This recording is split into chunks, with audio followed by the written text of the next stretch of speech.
ठाकरे गटाचं राज्यव्यापी अधिवेशन पार पडले आणि अधिवेशनात राज्याच्या दृष्टीने आणि राज्यातल्या प्रश्नांविषयी विविध ठराव मांडण्यात आले। आजच्या अधिवेशनातनं शिवसैनिकांना काय मिळाले, ते पुढे कशा प्रकारे काम करतील याच संदर्भात त्यांच्याशी संवाद साधला आमच्या प्रतिनिधींनी। पाहूया। शिवसेना ठाकरे गटाचं राज्यव्यापी अधिवेशन पार पडलेलं आहे। याच संदर्भात बोलण्यासाठी माझ्याबरोबर शिवसैनिक आणि शिवसेनेचे काही पदाधिकारी देखील आहेत। आज महाअधिवेशन पार पडलं, काही ठराव देखील झाले। काय ऊर्जा घेऊन आता पुढे तुम्ही जाणार आहात?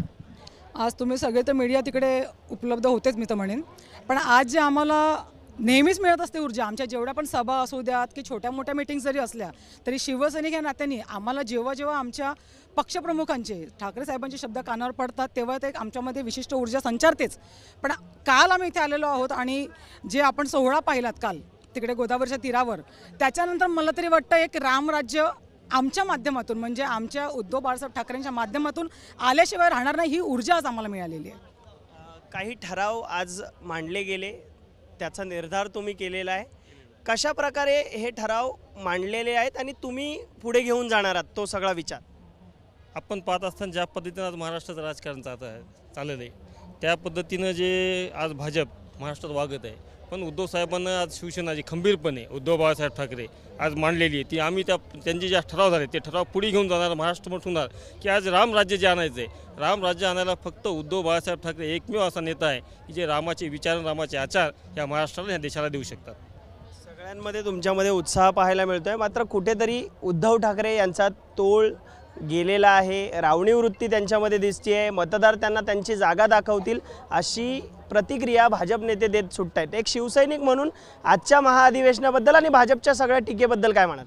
नक्कीच सांगेल की काल अयोध्येमध्ये राम मंदिराचं जे उद्घाटन झालं तर एक हिंदू म्हणून नक्कीच आम्हाला सगळ्यांना सर्व शिवसैनिकांना अभिमान आहे।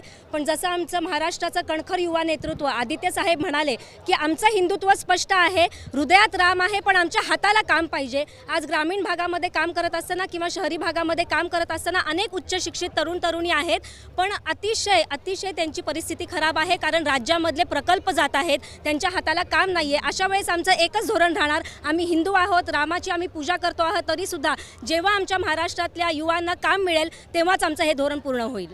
शिवसैनिकांबरोबर माझ्यासोबत युवा सेनेचे काही पदाधिकारी देखील आहेत।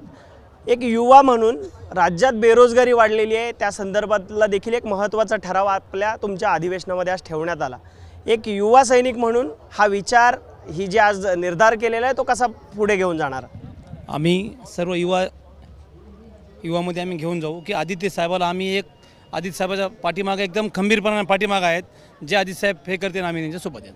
आपण पाहतोय उद्धव ठाकरे आणि आदित्य ठाकरे यांनी आज महाअधिवेशनादरम्यान जो विचार दिलेला आहे, जे निर्धार केलेले आहेत ते पुढे आम्ही घेऊन जाऊ अशी भावना प्रत्येक शिवसैनिकामध्ये आपल्याला या अधिवेशनानिमित्तानं पाहायला मिळते। कॅमेरामॅन अरविंद वारगेसह मी अल्पेश करकरे, एबीपी माझा, नाशिक। एबीपी माझा, उघडा डोळे बघा नीट।